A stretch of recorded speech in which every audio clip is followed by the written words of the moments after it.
زبان پر لاتے ہوئے بھی دل کٹ رہا ہے کہ ہمارے دارالعلوم کے گرامی میرے بہت ہی محسن اور مشکل بھائی جن کے ساتھ میرا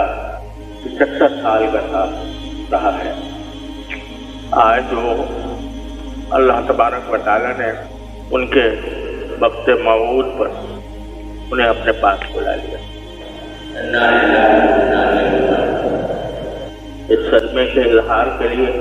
میرے پاس کوئی ذخیرہ نہیں۔ ہم سب کے لیے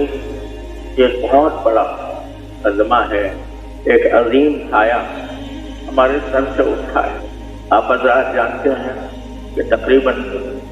2 سال سے حضرت صاحب فراج تھے، لیکن اسی دوران الحمدللہ وہ باتیں بھی کرتے تھے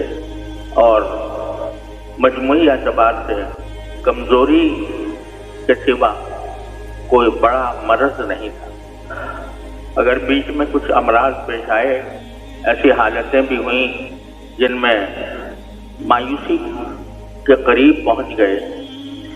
لیکن اللہ تبارک و تعالیٰ نے اپنے فضل و کرم سے انہیں دوبارہ صحت عطا فرمائی، اور ہم اللہ تعالیٰ کے فضل و کرم کے بھروسے پر ان کی عیادت بھی کرتے رہے، ان سے باتیں بھی ہوتی رہیں، اور اب کچھ عرصے سے ان کی جو رپورٹیں ہیں وہ بھی بہت اچھی آ رہی تھیں۔ ابھی کچھ عرصے پہلے تک ان کے گردے کی تکلیف بڑھ گئی تھی، کریٹینن 5 تک پہنچ گیا تھا، جس پر بعض اوقات ڈائلیسس کرانے کی تاکید کی جاتی ہے، لیکن الحمدللہ آخری رپورٹ جو اب آئی وہ 100% نارمل تھی، اور 1.3 ان کی کریٹینن کی رپورٹ آئی، اور بھی رپورٹیں سب اچھی آ رہی تھیں۔ اور آج انہوں نے باتیں بھی کی، اور مغرب کے بعد پانی بھی مانگا، پانی بھی پیا، اور تمام حالات تقریباً نارمل جیسے تھے۔ صرف اتنی بات ہے کہ کمزوری بے انتہا تھی، جس کی وجہ سے غذا ان کو ناک سے دی جا رہی تھی۔ لیکن اچانک میں عشاء کی نماز کی اذان کے بعد نماز کی تیاری کر رہا تھا کہ اتنے میں مجھے وہاں جو ان کے پاس ان کی تیمارداری کے لیے ماشاءاللہ دن رات اپنے ساتھی لگے ہوئے تھے، ان کی طرف سے پیغام آیا کہ طبیعت بگڑ رہی ہے۔ جا کر میں نے دیکھا تو ان کے سانس کی رفتار، جسے سیچوریشن کہتے ہیں، وہ بہت گر گئی تھی۔ آکسیجن لگائی گئی، پوری آکسیجن لگائی گئی، لیکن وہ کسی طرح قابو میں نہیں آ رہی تھی، اور غالب گمان یہ ہے کہ صرف 1 منٹ کا فرق تھا کہ 1 منٹ کے اندر سانس کی رفتار 0 تک پہنچ گئی، اور بظاہر ایسا لگتا ہے کہ شاید دل کا حملہ ہوا، اور اس کے نتیجے میں سانس کی رفتار بھی نیچے چلی گئی۔ تھوڑی دیر تک جو تدبیریں ڈاکٹروں نے بتائی تھیں، ٹیلی فون پر ان سے رابطہ بھی تھا اور آ بھی رہے تھے، اس کے مطابق تدبیریں بھی کی جاتی رہیں، لیکن جب وقت اللہ تعالیٰ کا مقرر کیا ہوا آ جاتا ہے تو کوئی تدبیر انسان کی کام نہیں کرتی۔ ایسا لگا کہ وہ ہم نے جو محسوس کیا کہ جو علامتیں مانیٹر پر آ رہی تھیں، ان کے لحاظ سے ان کا بلڈ پریشر بھی گر گیا تھا، اور سیچوریشن بھی گر کر 0 تک پہنچ گئی تھی۔ لیکن یہ امید بھی تھی، اللہ تعالیٰ سے آس بھی لگائی ہوئی تھی کہ جو ان کے معالج ہیں وہ پہنچنے والے تھے، وہ آ کر ہو سکتا ہے کوئی، انہوں نے ٹیلی فون پر جو تدبیریں بتائی تھیں وہ بھی الحمدللہ کی گئیں، لیکن جب وہ آئے اور آ کر دیکھا تو انہوں نے ہمیں یہ خبر دی کہ اب اللہ تعالیٰ نے ان کو اپنے پاس بلایا۔ انا للہ و انا الیہ راجعون، انا للہ و انا الیہ راجعون، انا للہ و انا الیہ راجعون۔ ایک بندے کے پاس اس کے سوا کوئی راستہ نہیں ہے کہ اللہ جل جلالہ کے فیصلے پر راضی رہے۔ دل میں صدمے کے طوفان بھی ہو، رونا بھی آ رہا ہو، دل بھی بے چین ہو، لیکن لا نقول الا ما یرضی ربنا، جیسے کہ رسول کریم سرور دو عالم صلی اللہ علیہ وسلم نے ارشاد فرمایا، اللہ تعالیٰ کا فیصلہ ہے، برحق ہے، ہر ایک انسان کا ایک وقت مقرر ہے، کوئی اس سے خالی نہیں، اس سے کوئی 1 منٹ پہلے 1 منٹ پیچھے اس کو نہیں کیا جا سکتا۔ اگر کوئی دنیا کی بڑی سے بڑی قربانی کسی انسان کے سانسوں میں، اس کے دل کے دھڑکنوں میں اضافہ کر سکتی تو صحابہ کرام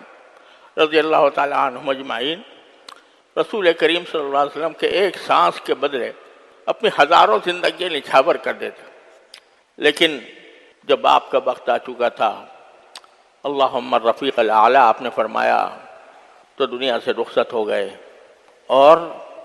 کوئی بڑی سے بڑی قربانی بھی اللہ تعالیٰ کے اس فیصلے کو روک نہیں سکی۔ آج ہمارے ساتھ ہمارے لحاظ سے اس وقت ہمارے ماحول میں اپنے بزرگی کے اعتبار سے، اپنے علم کے اعتبار سے، اپنے فضل کے اعتبار سے، اپنے کارناموں کے اعتبار سے، اپنی خدمات کے اعتبار سے اس وقت ان سے بڑی شخصیت مجھے کوئی اور نظر نہیں آتی۔ لیکن ہر بڑی شخصیت ایک وقت اس کو جانا ہوتا ہے۔ اللہ تعالیٰ نے الحمدللہ ان کو اس حالت میں اپنے پاس بلایا کہ ان کی الحمدللہ ان کے فیوز، ان کے شاگرد، ان کے علوم، ان کی کتابیں، ان کی تصانیف، ان کے فتاویٰ الحمدللہ ساری دنیا میں فیض پھیلا رہے ہیں۔ اس لیے جو ہرگز نمی داں کہ دل زندہ شد بعشق، جس کو دل عشق سے، عشق الہی سے معمور ہو، وہ مرتا نہیں ہے۔ اللہ تبارک و تعالیٰ اس کے فیوز کو باقی اور قائم و دائم رکھتے ہیں۔ ہم سب کے لیے اس وقت صدمہ بہت بڑا ہے، لیکن اللہ تعالیٰ کے فیصلے پر راضی ہونا ہی ایک مومن کا نشان ہے۔ اس پر جب بھی صدمہ ہو تو انا للہ و انا الیہ راجعون کثرت سے پڑھنا چاہیے۔ اور میں آپ حضرات سے یہ درخواست کرتا ہوں، سب سے درخواست کرتا ہوں کہ جو وقت ہے اس کو زیادہ سے زیادہ ان کے ایصال ثواب کے لیے خرچ کریں۔ قرآن کریم کی تلاوت کر کے، نفلیں پڑھ کر، ذکر کر کے، تسبیحات کر کے، جس طرح بھی ہو ان کی روح پرفتوح کو ثواب پہنچانے کی کوشش کریں۔ ایک مسئلہ آپ حضرات کے پاس آنے میں جو دیر لگی، اس کی پہلی وجہ تو یہ تھی کہ ابھی ہمیں یقین کرنا تھا کہ واقعتاً یہ حادثہ پیش آ گیا ہے، کیونکہ ڈاکٹر جب تک تصدیق نہ کرے اس وقت تک ایک امید بندھی ہوئی تھی کہ شاید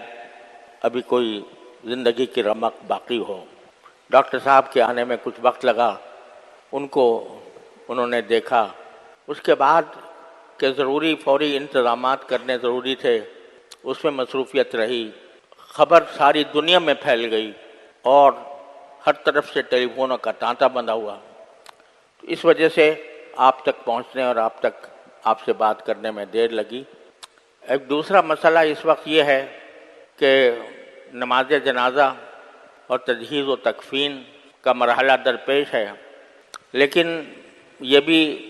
ایک افسوسناک سی صورتحال ہے کہ ان کے جلیل القدر صاحبزادے حضرت مولانا محمد زبیر صاحب، اللہ تعالیٰ ان کے عمر میں، علم میں، عمل میں برکت عطا فرمائے، وہ اس وقت سفر پر ہیں، اور نماز جنازہ کا وقت کا تعین اس بات پر موقوف ہے کہ ان کی واپسی کے لیے جو سیٹیں بک کرائی جا رہی ہیں ان کا صحیح پتہ چل جائے۔ ان کا صحیح پتہ چلنے کے بعد ہم یہ فیصلہ کر سکیں گے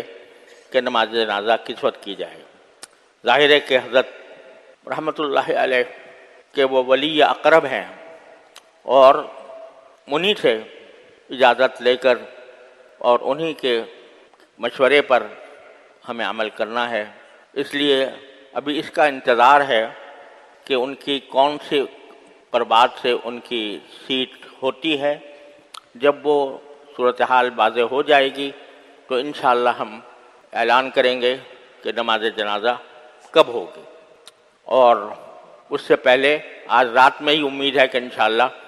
صورتحال واضح ہو جائے گی تو ہم رات ہی میں بھی اعلان کرنے کی کوشش کریں گے، ورنہ زیادہ سے زیادہ صبح فجر میں اعلان ہو جائے گا۔ اس وقت تک آپ حضرات پرسکون رہیں اور اللہ تعالیٰ سے لو لگائیں، اللہ تبارک و تعالیٰ سے ان کی مغفرت کی، ان کے درجات کی بلندی کی دعائیں کریں، اور جتنا ہو سکے انہیں ایصال ثواب کرنے کی کوشش کریں۔ بس یہ چند کلمات تھے جو مجھے آپ حضرات سے اس وقت کہنے تھے۔ اللہ تبارک و تعالیٰ اپنے فضل و کرم سے ہمیں اس عظیم صدمے کو سہارنے کی توفیق عطا فرمائے، اور اللہ تعالیٰ ہمارے ملت پر، ہمارے قوم پر، ہمارے ملک پر، ہمارے دارالعلوم پر جو صدمہ آیا ہے، اللہ تبارک و تعالیٰ اس کو اس کی ذمہ داریوں سے اپنی رضا کے مطابق عہدہ برا ہونے کی توفیق عطا فرمائے۔